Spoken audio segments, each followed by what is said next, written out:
Hello student, कैसे हैं आप सब। एक बार पुनः सी कोचिंग क्लासेस पर स्वागत है और आज फिर 25 क्वेश्चन को लेकर आ चुका हूं। बच्चे लोग आप शेयर नहीं करते और लाइक नहीं करते, थोड़ा सा मोटिवेशन कम हो जाता है, इसलिए वीडियो आने में देर हो जाती है।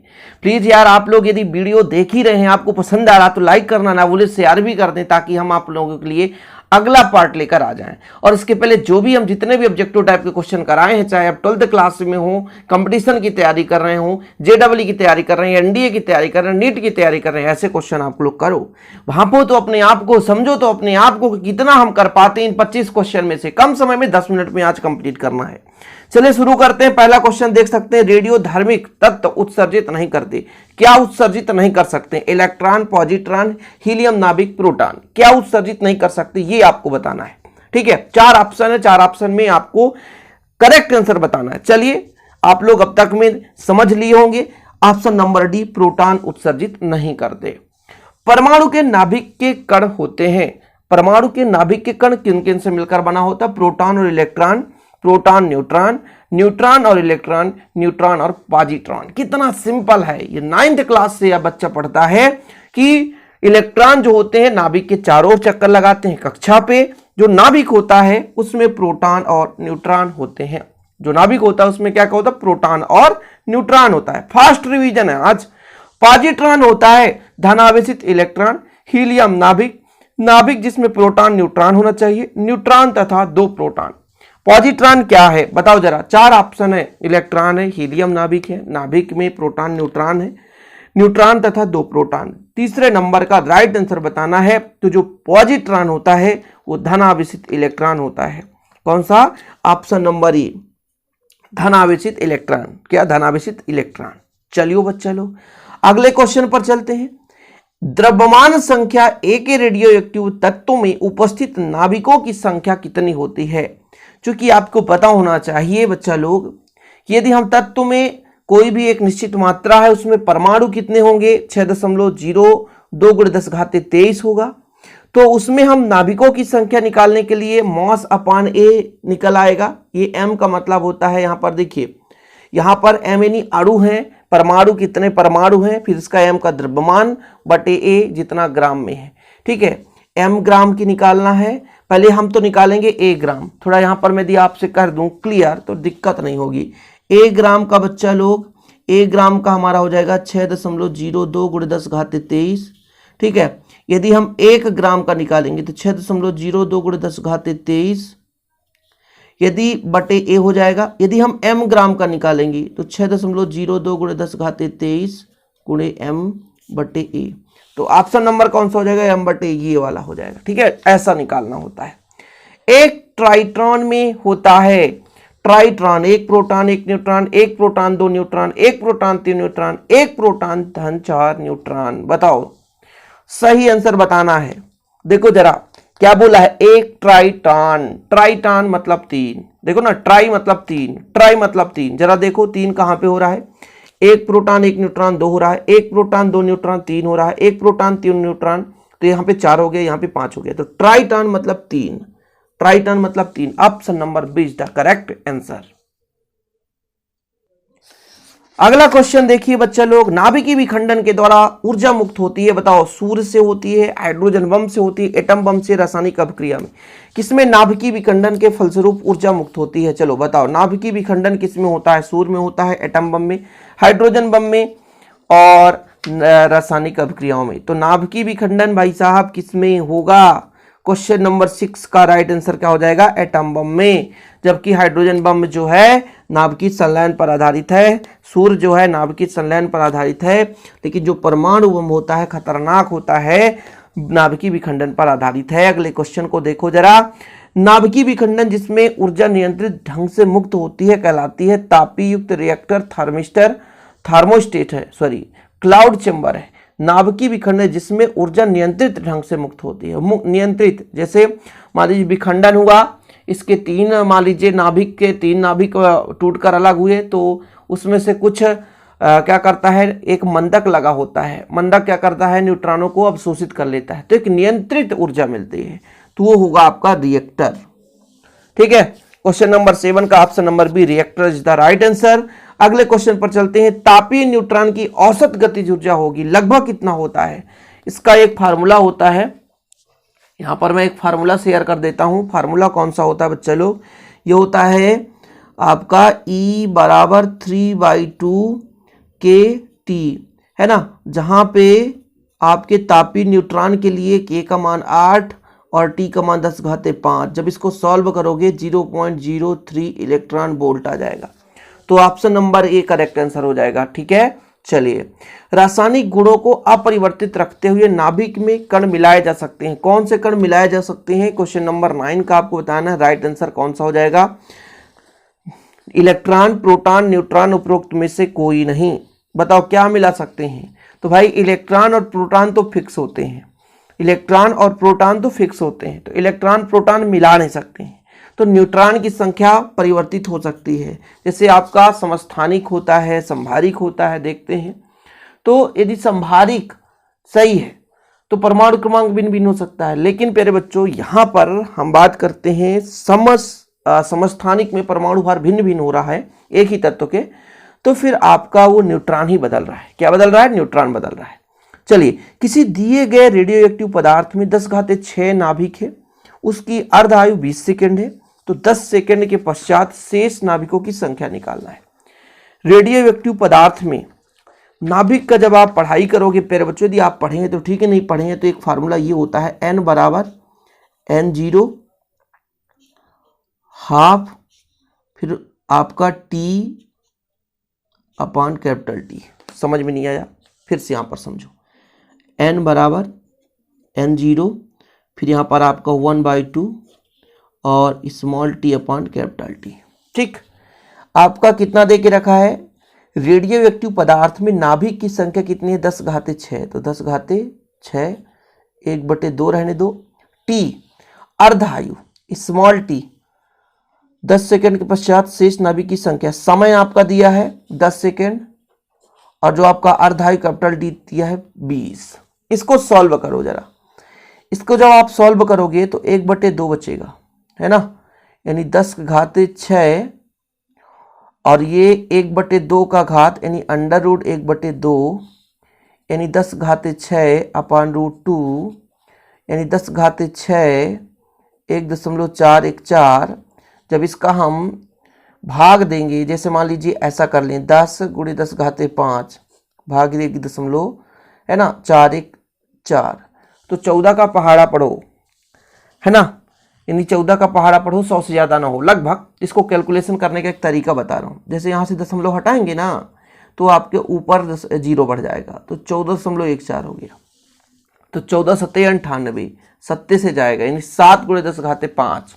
देखो है कहीं पे 7 × 10⁵5। देखो option number C, question number 10 का option number C is the correct answer.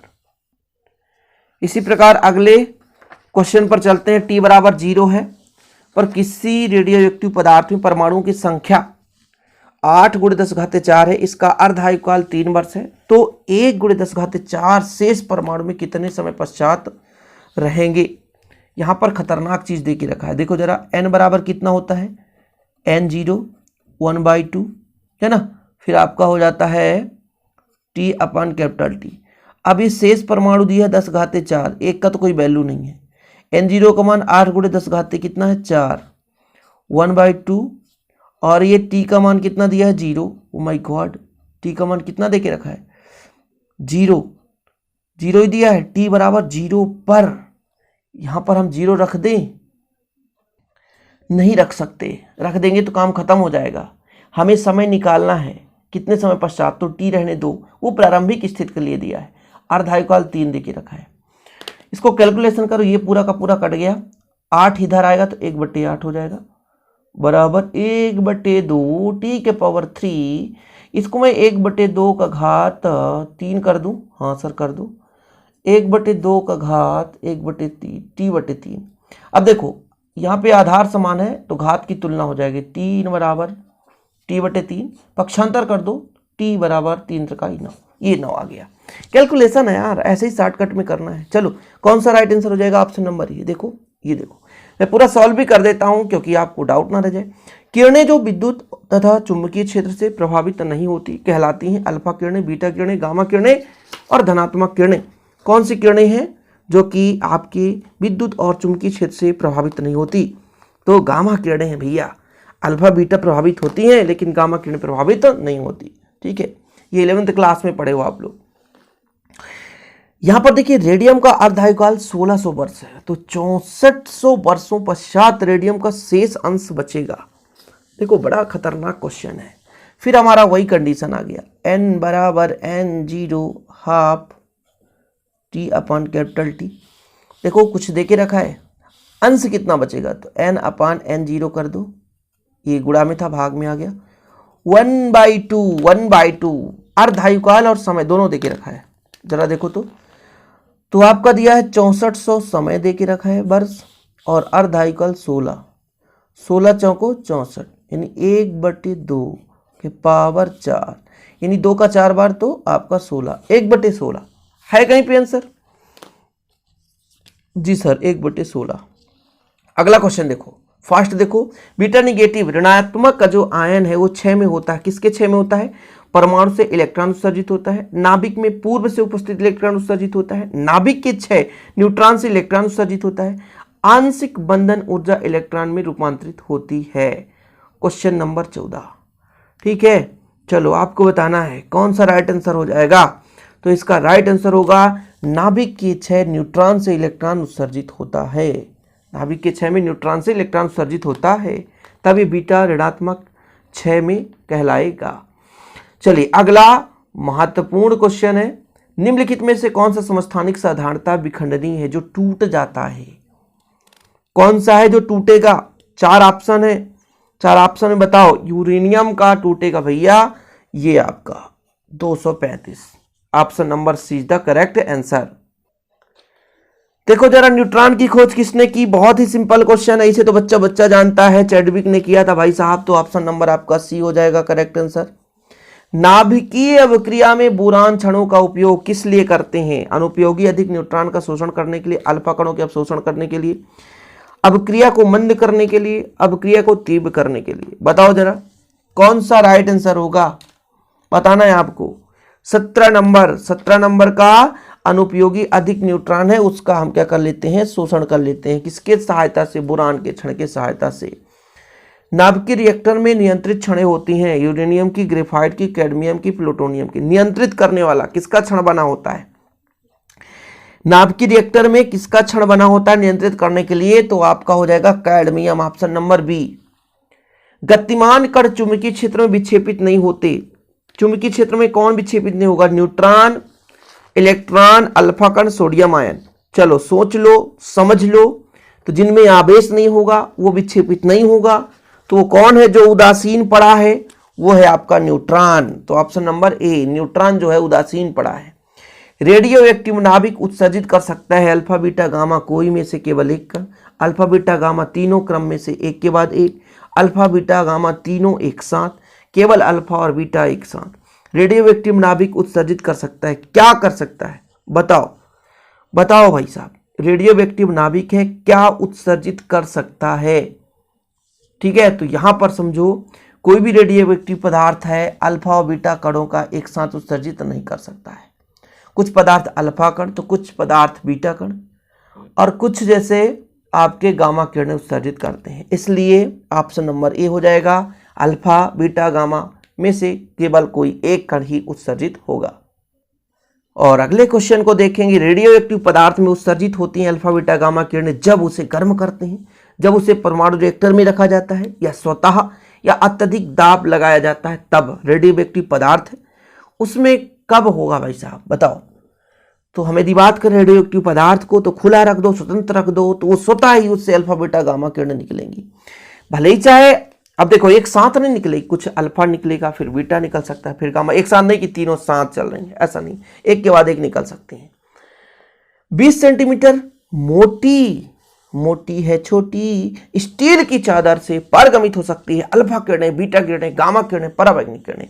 20 centimetre मोटी स्टील की चादर है, उसमें भेदन क्षमता सबसे ज्यादा किसकी होगी? ओ माय गॉड, तो इसमें कौन सा हो जाएगा आपका?